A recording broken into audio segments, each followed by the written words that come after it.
Hi guys, this is Bhavitha Santosh, faculty of economy. ఈ వీడియోలో ట్రైజమ్ కు సంబంధించినటువంటి స్కీమ్, దానికి సంబంధించిన డీటెయిల్స్ మాట్లాడుకుందాం. ట్రైజమ్ ఇక్కడ ఒక్కసారి చూద్దాం నాన్న. ట్రైజమ్ TRYSEM మరి దానికి సంబంధించినటువంటి డీటెయిల్స్ ఒక్కసారి మనం మాట్లాడుకుందాం.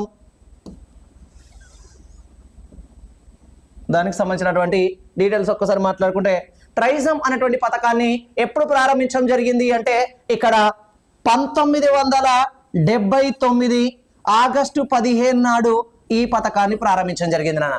Training rural youth for self employment mission అన్నటువంటి ఈ పథకాన్ని 1979 ఆగస్టు 15 నాడు ప్రారంభించడం జరిగింది.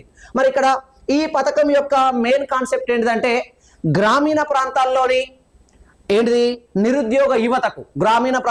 నిరుద్యోగ యువతకు స్వయం ఉపాధిని కల్పించాలి. పర్టికులర్ గా గ్రామీణ ప్రాంతాల్లో నిరుద్యోగ యువత కంటే 18 నుండి 35 సంవత్సరాల మధ్య వయస్కులైనటువంటి గ్రామీణ నిరుద్యోగ యువతకి స్వయం ఉపాధి పథకం అన్నట్టు. గ్రామీణ ప్రాంతాల్లో 18 నుండి 35 సంవత్సరాల మధ్య వయస్కులైన నిరుద్యోగ యువతకు స్వయం ఉపాధిని కల్పించే ఉద్దేశంతో ఈ పథకాన్ని ప్రారంభించారు కదా.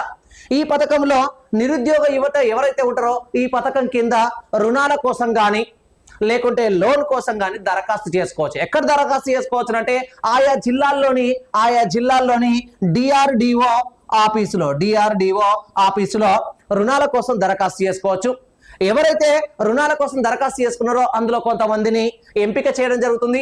ఎంపిక చేసినటువంటి లబ్ధిదారులు ఎవరైతే ఉంటారో ఆ లబ్ధిదారులకి 25% సబ్సిడీతో కూడినటువంటి రుణాలను మంజూరు చేయడం జరుగుతుంది. మంజూరు చేసినటువంటి రుణాలను ఆధారంగా చేసుకొని ఎవరైతే నిరుద్యోగ యువత ఉంటారో వాళ్ళకు తెలిసినటువంటి స్కిల్ డెవలప్మెంట్ ద్వారా ఏదో ఒక రంగంలో పనిని కల్పించుకొని తమకు తామే స్వయంగా ఉపాధిని కల్పించుకోవడం జరుగుతుంది నాన్న.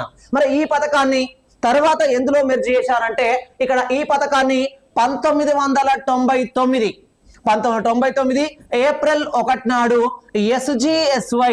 SGSY అన్నటువంటి పథకంలో మెర్జ్ చేయడం జరిగింది. SGSY అంటే ఏంటిది? స్వర్ణ జయంతి గ్రామీణ స్వరాజ్గార్ యోజన అనేటువంటి పథకంలో విలీనం చేయడం జరిగింది. ఓకేనా? ఒకవేళ ఈ వీడియో నచ్చితే గనక ఖచ్చితంగా ప్లీజ్ సబ్స్క్రైబ్ మై ఛానల్. ఓకేనా? Thank you.